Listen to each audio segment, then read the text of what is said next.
now we've got this basic kind of cogent plan about spotting movement, seeing movement efficiency. Now I'm like, yeah, here's my action plan. On the bottom, making the base of this is what? Motor control. Man, you're just not actually rotating. You're just in a bad position. You're just breaking your head. Let's fix the movement pattern first. You know, and that's where I started my physical therapy practice. I try to fix the movement first. Then I see what the resultant restriction is afterwards, and then combine the two, so that the first thing that happens is that my patient or athlete goes back into their community, into their gym, into their home, their life, knowing what the good mechanic is. I put my energy there first, you know, make sure they know how to treat it, and then I treat them third. It's the last thing. Turns out to work very well. When you correct mechanics, things stop hurting. It's very strange that way, right? I think my neck hurts. Why do you think my neck hurts? I don't know. Stop doing that. Second piece, connective tissue. What was another word for connective tissue? Do you guys remember? Sliding surfaces. And that, you know, because technically there's connective tissue in your muscles and your joints are connective tissue. But what we're talking about here specifically is all the interface of how all these layers slide over one another. Are you dehydrated? Are you stiff? Are you just a matted down warrior? You know, right now you're sitting in an awesome position, and especially if you're a professional athlete, sing, and yeah, good job sitting up, I see you. You weigh, let's say you're an adult male, you weigh 200 pounds. It's about 100 pounds on each cheek.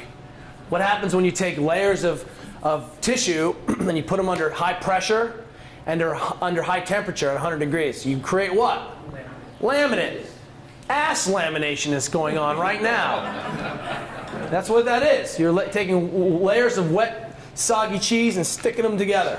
Right? God forbid you just did a whole bunch of clean and jerks and you're all injured and stuck together now.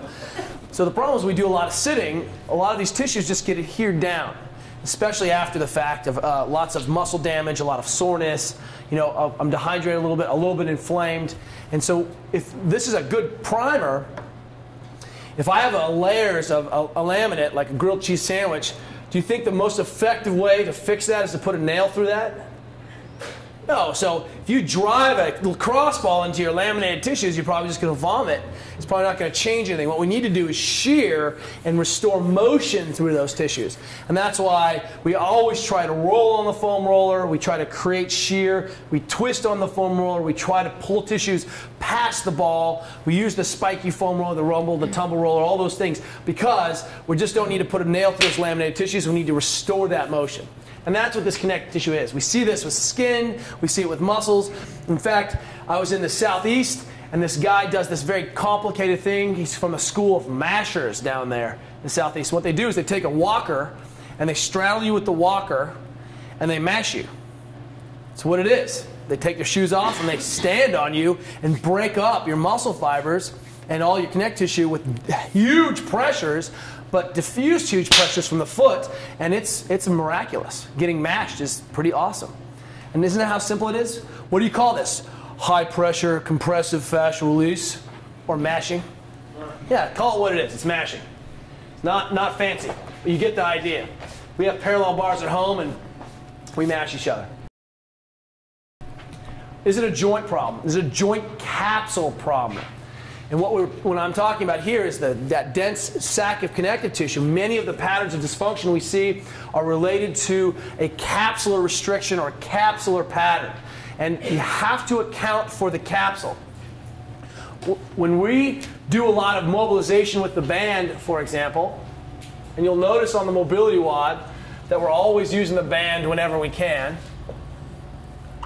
And early on, we don't use the band, but I'm a big fan of the band for athletes, particularly because it helps me to kind of make sense and accommodate for this thing called passive accessory motion of the joint. So as you move your limb through a range of motion, a physiologic range of motion, putting my arm up on my head, putting my arm into external rotation, the joint has some small motions that go along with it. What doesn't happen is there's not a pin going through the head of my humerus and my arms are just rotating around the humerus pin. Basically, the joint has multiple axes of rotation.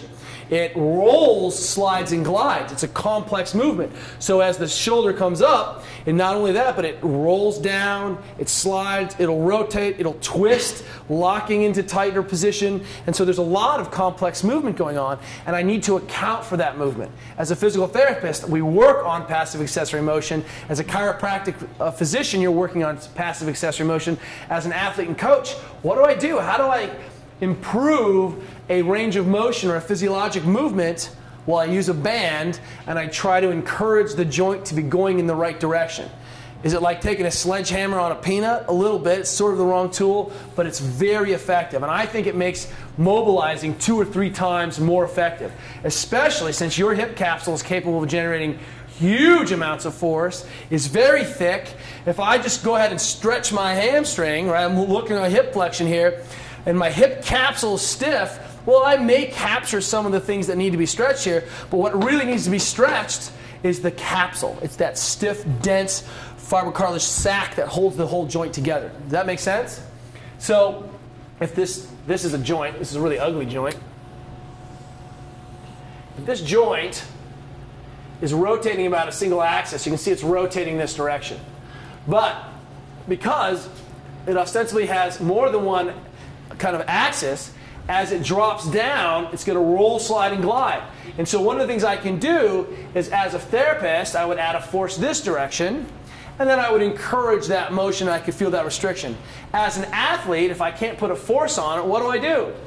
Put a band to distract the joint or encourage the joint to move into the right range of motion. So as my hip comes up, the joint has to drop to the back of the socket and down to move effectively. And this is one of the problems that we see when that hip is forward in the socket. Then we end up impinging hip on femur. Now I have a mechanism for femoral acetabular impingement syndrome. I've impinged myself. My shoulder is living in the front of the socket, and I've tipped my scapula over on top of my arm, and I raise my arm up. Bam! I take that. I'm just having a collision between my humerus, my arm, and my shoulder blade. So how do I improve that position? Well, I make sure that the shoulder's in a good position and organized, and then there's some things that I can do as an athlete to get that shoulder to drop to the back of the socket. So anytime we can add a band to a stretch or to a mobilization, you get, I think force multiplies it by a factor of like 3 or 4. It's really effective, especially for my thick, strong athletes. Your capsules are so strong. Make sense? You gotta have a band. I wish I had stock in jump stretch bands, but I don't. I usually look at muscle length as one of the last issues. And it's super important. We get tight, short muscles, and muscles that are tight and short have to be stretched, but we need to do so in an educated manner, in a manner that makes it so that my muscle isn't just like dead meat, but is part of a complex neuromuscular system. So if I get my brain involved with this whole process using a process like proprioceptive neuromuscular facilitation or PNF-like model, where I use a contract, relax, or hold, relax system, then I get much better outcomes. I just don't need to hang on the soft tissue. That doesn't work and leads to a whole host of problems. The PNF stretching, my personal bias is my school was tied into the World Center for PNF Training. If you've heard of PNF, it's at Kaiser Vallejo. And all the senior instructors there were my senior instructors. And then my school actually would go as beginner students to the World Center for PNF and perform this kind of rehab on people with brain injuries, on people with spinal cord injuries. So, I mean, this is my personal bias, and I think it works very well for athletes. And what I like about this is that you can see that it's working, and anytime there's a nice positive feedback loop, we tend to see behavior changes. So I don't really care what mechanism or model of soft tissue work, or Graston, or take a stick, or break a chicken neck and wave it over your head, or you take a Chinese soup spoon called gua sha and you rake yourself. If it works, we're in. It's in the plan. And what's nice about that is it's all inclusive. Does acupuncture work? Bet your butt it works. You know, does Mr. Miyagi weird Chinese therapy hand, chi work? If you deadlift more, it works. That's it. So that's a nice way to think. Does it work or not work? Which leads us to this idea that this whole project is observable, measurable, and repeatable. That it's not got to just work one time, it needs to work every time. And that if you can't see change, there's no change. If you didn't notice a position or increase the quality of range of motion or change your work output, then it's not really working. It's just sort of subjective mumbo jumbo. I think I feel better. You know, are you better? Yes, better, same, worse. Same, worse? I don't know. I really like my acupuncturist. You know, my physical therapist and I are good friends. Well, I'm like, yeah, but you're still missing all the range of motion in your knees and your hips. So what's going on? Muscles are like obedient dogs. Tissues are like obedient dogs. If you give them consistent input, they will change and turn around. We see kids with flexion contractures. We'll cast them at end range. Wait 2 days, take them out, range them, exercise them, cast them at end range. Cast them at end range, and in a week, whoa, the body's like, dude, you need that range? I got your back. So if you're saying to yourself, let's sit in the chair and get all short and tight, your body's like, I got your back, bro. We can do that. You want to get short? We got short. You want to get long? We got long. It's about consistent pressure and consistency. And this is where we kind of come in. The mobility WOD is set up, for example, as an example of how this can work. 10 minutes a day at the end.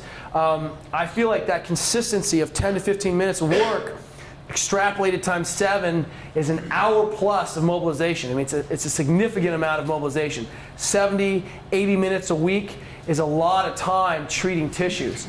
And just like we can't train the whole athlete every day, I don't think we need to mobilize the whole athlete every day. I think you hit your problem areas, and more importantly, we always give mobilization context. People don't understand, why am I doing these 10 things? What the?